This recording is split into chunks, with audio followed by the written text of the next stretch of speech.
ఏలియా దేని కొరకు ప్రార్థన చేశాడంటే అగ్ని కొరకు ప్రార్థన చేశాడు. బయలుదేవుడికి అది నిరూపించబడాలని ప్రార్థన చేశాడు. యెహోవా ఏ దేవుడు నిరూపించబడాలని ప్రార్థన చేశాడు. ఇవన్నీ కరెక్టే. ఏం ప్రార్థన చేశాడో తేలిపోయింది.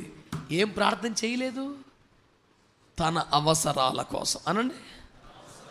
అందున కనీస అవసరాలు, నిత్య అవసరాలు. నాకు మంచి కారు కావాలి, మంచి బిల్డింగ్ కావాలి, అలాంటి పెద్ద పెద్దవి కాదు, మినిమం అండి. ఒంటి మీద కప్పుకున్న సరే గుడ్డలేదు ఆయనకి, ఒంటి చర్మలు ఏయో కప్పుకున్నాడంట.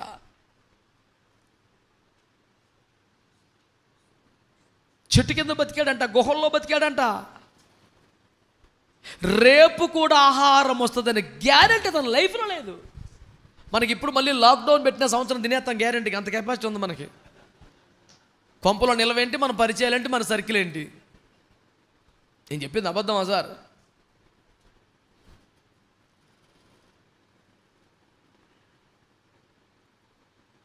ఏలియా స్వభావం అంటే ఒక్క మాట మనవి చేస్తాను మీకు.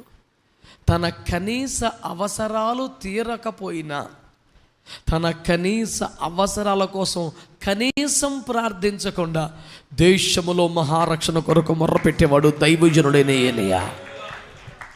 ఇప్పుడు ప్రార్థన చేసే వారికి ఎలాంటి స్వభావం ఉండాలట? మాట్లాడాలి.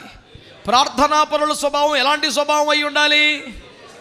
ఆశలు, ఆకాంక్షలు, విలాసాలు, జలసాలు కాదండి.